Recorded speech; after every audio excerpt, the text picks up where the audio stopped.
Good morning. Happy Tuesday. I have Neuro Coffee in hand, and it is perfect as usual.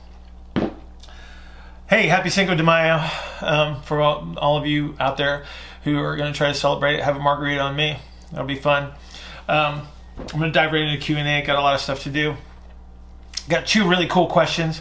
So it's a mic and a mic question. So two different mics came up with a couple questions. They're kind of really good practical application questions, and they're kind of related to some videos that I've done. And so I'll mention that as we go through this.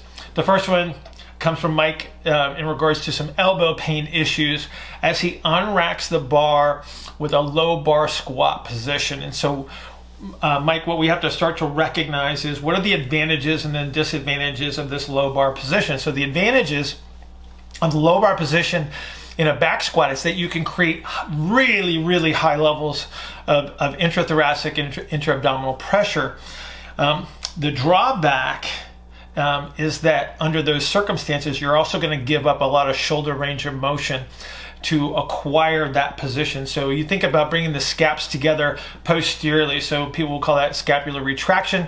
You think about the hard arch that you're probably going to use under those circumstances as well. So the whole backside is compressed, much like an arch in a bench press. So the arch in the bench press allows us to increase internal pressures, which allows us to lift more weight. Same thing with the back squat. We're creating this compressive strategy. Now, here's the dilemma that you have. So to position your arms to hold onto the bar and to place it in the low rack position, instead of using your external rotation capabilities, you're going to reorient the glenoid. So you're going to turn the socket of the scapula outward as a substitution for external rotation, which means that you're actually going to internally rotate your shoulder to get into this low bar position. Now, your hand is also fixed on the barbell in a pronated position.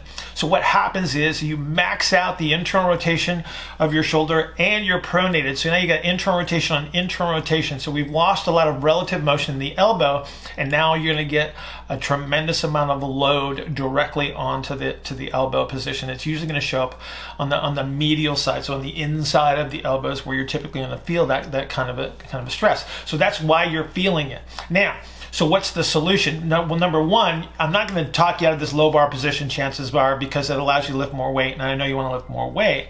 So what you have to do is you have to work to maintain the external rotation capabilities by expanding the posterior aspect of your thorax. So the space between your shoulder blades and the space below your shoulder blades needs to stay expanded. So what I'm going to do is I'm going to post a video today on Instagram and probably up on YouTube that will give you a strategy to allow you to maintain those capabilities. And so be looking for that. So basically, the answer to your solution is maintain posterior expansion between the scaps and below the level of the scapula, and then that's going to allow you an opportunity to maintain the shoulder range of motion that you're going to give up with this low bar position over time. Okay, so hopefully that's an answer for you. Second mic question. Different mic.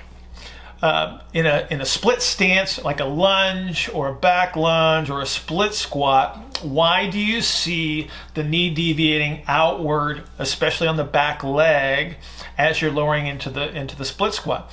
And this is actually a pretty simple question. So when you see this, what you have is somebody that's trying to move through the maximum propulsive phase in this split orientation without being able to capture the max propulsive position of the hip and the pelvis. And so under those circumstances, that max propulsive position is going to be an internally rotated, exhaled position of the pelvis.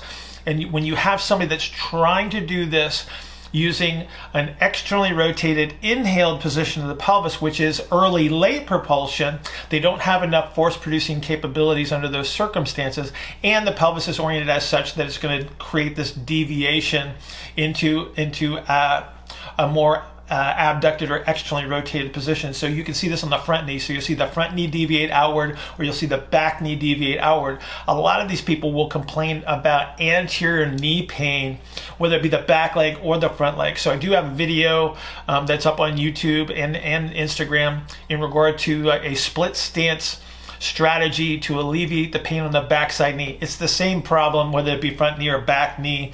Just wanted to give a very specific representation because a lot of people complain about the stress on the back knee, but it's an orientation problem.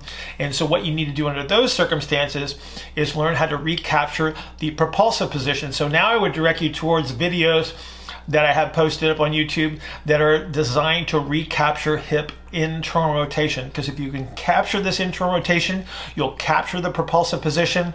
One, you'll be able to maintain your position and orientation as you move through the lunge.